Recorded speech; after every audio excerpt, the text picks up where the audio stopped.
بائع الغنم.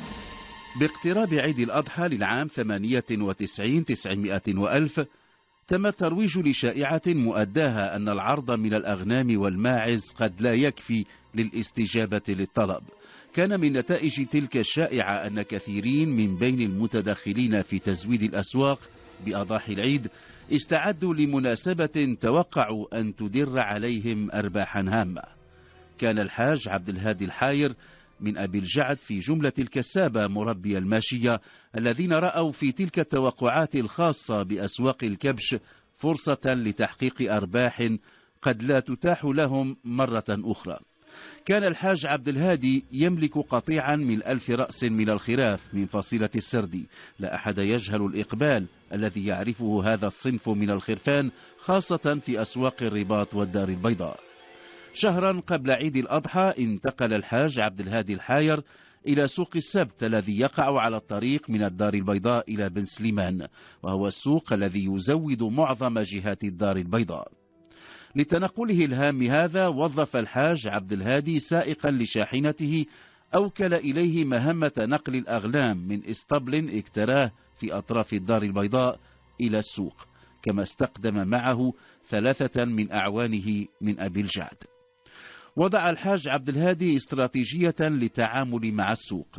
كان يقوم في كل مرة بنقل 100 خروف إلى السوق حتى إذا ما باعها استقدم عددا مماثلا. كان الإقبال كبيرا على بضاعته، وكان يضع كل ما يقبضه من ثمن في محفظة جلدية يعلقها على خاصرته. ذات مرة وبلغة الناصح الأمين نبهه السائق ويدعى رضا المنصور إلى خطر التعرض للسرقة، وقال له إن الأفضل أن يودع ما يحصل عليه من مال في حسابه البنكي عبر واحدة من تلك الوكالات غير بعيد من السوق. ولكن الحاج عبد الهادي لم يولي أدنى أهمية لنصيحة السائق، وظل كل مساء بعد أن يعود من السوق يأوي إلى غرفة ملحقة بالإسطبل. كان يتخذ من تلك الحقيبة الجلدية التقليدية وسادة. بالنسبة إليه فإن تلك هي الطريقة المثلى للإحساس عند أي محاولة يقوم بها أي كان للاستيلاء على المحفظة. كذلك كان يظن، ولعله كان محقا فيما كان يظنه. وكما توقعه تأسيسا على تلك الشائعات التي سبقت موسم بيع أضاحي العيد، فقد عرفت الأسعار ارتفاعا في الأسبوع الأخير قبل يوم العيد، وازدادت مداخيل الحاج عبد الهادي، وقد تمكن في يوم واحد من بيع أكثر من 100 خروف. وعلى بعد يومين من العيد لم يبق مما استقدمه من خرفان من أبي الجعد سوى نحو 300 رأس. كان الكساب منتشيا بما حققه في تلك الأيام، وقرر أن لا يعرض ما بقي لديه من أغنام سوى بعد أن تستقر الأسعار. كان يعلم بخبرته وتجربته أن الطلب يزداد في اليوم الأخير الذي يسبق يوم العيد، فكثير من الناس لا يجدون مكانا للخروف في شققهم ويفضلون التسوق في الساعات الأخيرة. ليلة 7 إلى 8 من ذي الحجة آوى الحاج كعادته إلى تلك الغرفة الملحقة بالإسطبل. كان قد قرر أن يحمل في الغد كل ما بقي لديه من خرفان إلى السوق، وأن يبيعها وإن بأثمان تقل عما قبضه في الأيام السابقة. وبينما أغرق في النوم أحس بشيء بارد يلمس رقبته. لما فتح عينيه على ضوء القمر المتسلل من النافذة الوحيدة تبين شخصا ملثما يحمل سكينا كبيرة يضعها بمحاذاة رقبته. كان يشير إليه بيده الأخرى ألا يغامر بالصراخ. أخذ الشخص الملثم المحفظة الجلدية. كان الحاج عبد الهادي يظن أنه سيستطيع الصراخ ما أن يبتعد عنه اللص، ولكن الملثم قبل أن ينهض هوى على رأسه بضربة بعصا غليظة ثم انطلق مسرعا. تماسك الحاج عبد الهادي وصاح مستغيثا. هب أعوانه 3 ومعهم السائق كان يطلب منهم أن يلحقوا بالسارق، ولكنهم لم يدركوه ولم يعثروا له على أثر، وكأنه جني تسلل إلى العالم اللامرئي. توجه الحاج عبد الهادي إلى أقرب مركز للشرطة، نقله إلى هناك سائقه رضا المنصور على متن الشاحنة. ومن مقر مركز الشرطة تم نقله إلى المستشفى لعلاج الجرح الذي أصيب به في رأسه وإجراء كل الفحوص التي تتطلبها حالته، بينما انتقل إلى مقر إقامته العميد محمد البوداري رئيس فرقة محاربة العصابات، حيث قام رفقة عدد من مساعديه بمسح للمكان. لم يتم اكتشاف ما يقود إلى المعتدي، وبذلك انتهت عملية المعاينة.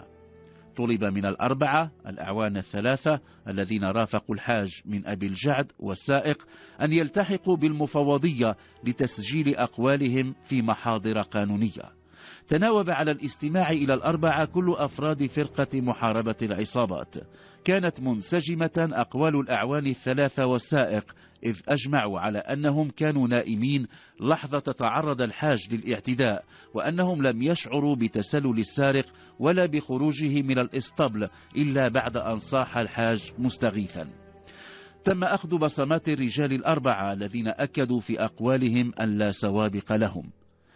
مساء ذلك اليوم توجه العميد البوداري إلى المستشفى، حيث وجد الحاج عبد الهادي وقد تلقى العلاج الضروري وأجريت له الفحوص الضرورية التي أكدت أنه ليس بحاجة للبقاء في المستشفى. كان العميد بحاجة إلى الاستماع بتفصيل إلى الضحية، ولذلك اصطحبه إلى مقر المفوضية. صرح الحاج عبد الهادي بأن المبلغ الذي كان في حقيبته الجلدية يفوق 54 مليون سنتيم. قال أسفا إنه لم ينصت إلى نصيحة السائق الذي حذره من التعرض للسرقة. قال إنه ألح عليه أن يودع ما توفر معه من مال إحدى الوكالات البنكية المنتشرة في المنطقة. استوقف اهتمام العميد البوداري إلحاح السائق على مشغله أن يودع المال في وكالة بنكية، فقد يكون ذلك الإلحاح وذاك الإسراف في النصح خير وسيلة لإبعاد الشبهة. وبينما كان العميد يواصل الاستماع للحاج عبد الهادي، جاءه أحد مساعديه بسجلات الأشخاص الأربعة المرافقين للحاج. لم تكن للثلاثة الذين جاء بهم من أبي الجعد سوابق، وقد صدقوا فيما أدلوا به من أقوال، بينما تبين كذب السائق رضا المنصور الذي قضى عقوبة بالسجن 5 سنوات في أكادير قبل أقل من 4 أعوام من أجل السرقة باستعمال العنف. رافق العميد الحاج عبد الهادي إلى الإسطبل حيث يقيم. كان السائق في انتظاره هناك. طلب منه الحاج أن ينقل ما بقي من رؤوس أغنام إلى السوق وبيعها، عل دخلها يكفي لدفع ما ترتب عليه من صوائر ومنها أجور العمال. قال السائق إنه على استعداد للتخلي عن أجره وأن ينتظر إلى أن تتحسن الأحوال. كان في موقف الرجل ما يسترعي الانتباه مرة أخرى. يوما قبل العيد تقرر إخلاء سبيل الأربعة، ولكن أقيمت حولهم مراقبة لصيقة. أوكل الأمر إلى عدد من المفتشين من غير المتزوجين. كانت التعليمات تطلب التركيز على السائق. كان المحققون يظنون أنه من قد يكون أعطى السارق معلومات حول الضحية وحول ما يحمله معه من مال. مساء ذلك اليوم ساق رضا الشاحنة وعلى متنها الحاج وأعوانه الثلاثة إلى أبي الجعد، وعاد في تلك الليلة إلى الدار البيضاء على متن حافلة للمسافرين. لما نزل في المحطة كان ينتظره أحدهم على متن سيارة. ركب وتوجه إلى منزل في حي بأطراف الدار البيضاء. كان مفتش للشرطة يتبع أثرهم على متن سيارة مموهة. دخل الرجلان منزلا، وبعد أقل من ساعة خرج السائق رضا يحمل كيسا بلاستيكيا. أخذ سيارة أجرة وتوجه إلى المحطة الطرقية. كانت الساعة تقترب من 4 صبحا حين أطبق عليه رجال الشرطة. كان في الكيس الذي يحمله مبلغ 25 مليون سنتيم. لما نقل إلى المفوضية وقد أيقن أن لا سبيل له لتبرير مصدر المال الذي ضبط بحوزته، اعترف بأنه من دبر عملية السرقة التي تعرض لها الحاج عبد الهادي الحاير. قال إنه اتصل بشخص تعرف إليه في السجن، وكان من قام بالاعتداء على الحاج والسطو على المحفظة الجلدية. أبلغت النيابة العامة بالتفاصيل، وصدر الأمر بالقبض على شريك رضا. تم اقتحام منزله في صبح العيد، وبحضوره تمت عملية التفتيش التي كللت باكتشاف كيس به أكثر من 28 مليون سنتيم وقد أخفي تحت السرير.